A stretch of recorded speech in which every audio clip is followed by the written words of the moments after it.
Bonjour tout le monde, ici Serge 1965. En ce 1er septembre 2010, quelle belle journée pour parler du Seigneur.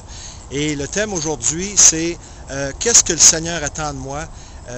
Qu'est-ce que le Seigneur demande de ma marche avec lui?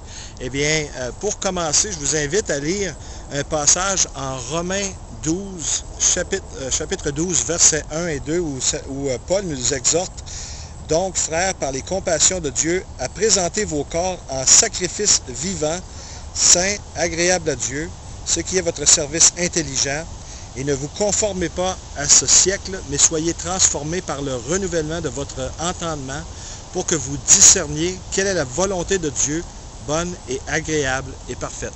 Eh bien, ce que ça veut dire, c'est aujourd'hui, on a toutes sortes de choses qui nous tentent dans le monde, et le Seigneur nous demande de marcher différemment des voies du monde. On va aussi se transporter en Michée, chapitre 6 et verset 8, où le Seigneur nous demande de marcher humblement devant lui. Il est écrit: « Et qu'est-ce que l'Éternel recherche de ta part, sinon que tu fasses ce qui est droit, que tu aimes la bonté et que tu marches humblement avec ton Dieu. » Seigneur aussi, Seigneur Jésus avait dit que le service aussi qui nous est demandé une fois que nous sommes sauvés, c'est de croire. Notre travail de croyant, c'est de croire en celui qui a été envoyé en Jésus-Christ. Et le Seigneur Jésus, en Jean chapitre 8, nous laisse ce commandement: « Si vous persévérez dans ma parole, vous êtes vraiment mes disciples et vous connaîtrez la vérité, et la vérité vous affranchira. » Chers amis, pour chaque chrétien qui vient au Seigneur, ce n'est pas une garantie que vous allez devenir parfait du jour au lendemain. Même au contraire, la vie de chrétien n'est pas une marche dans un sentier toujours aplani. Il faut que nous demandions au Seigneur d'aplanir ce sentier.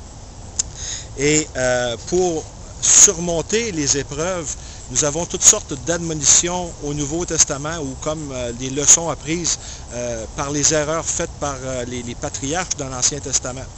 Et à ce sujet, nous allons nous transporter en Romains 12, 21, où il est écrit « Ne sois pas surmonté par le mal, mais surmonte le mal par le bien. » C'est une marche ou une invitation à mettre en pratique et à lire la parole et à laisser la parole agir en nous, au lieu d'écouter la télévision puis de nous laisser submerger par la propagande télévisuelle ou par les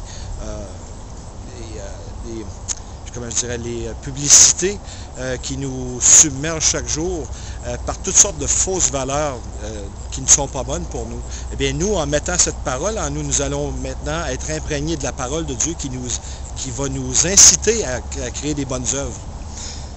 Aussi, il est écrit, parce que nous avons vu aussi les 7 piliers de la discipline l'autre jour, eh bien, Paul nous exhorte aussi dans la lettre aux Éphésiens à suivre le Seigneur, à marcher d'une manière qui est digne de l'appel dont vous avez été appelés, avec toute humilité et douceur, avec longanimité, vous supportant l'un l'autre dans l'amour, vous qui êtes appelés quant à garder l'unité de l'esprit par le lien de la paix.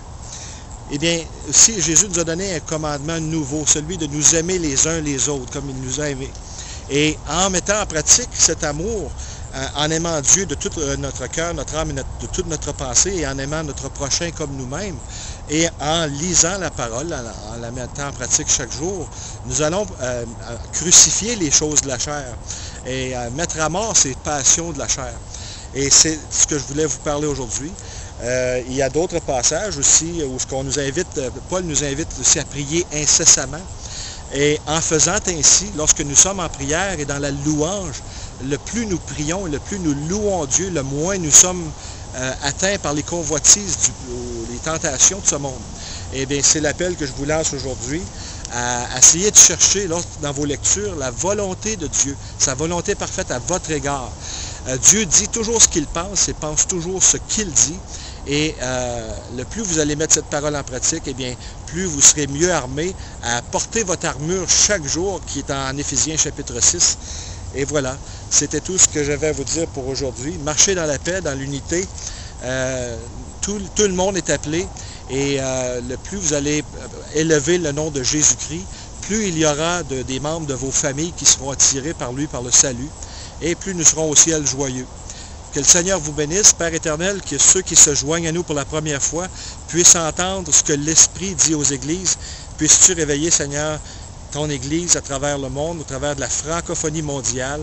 Puisses-tu attirer, Seigneur, de nouveaux frères et de nouveaux sœurs dans ton royaume. Au nom de Jésus-Christ. Amen. Soyez bénis et à la prochaine.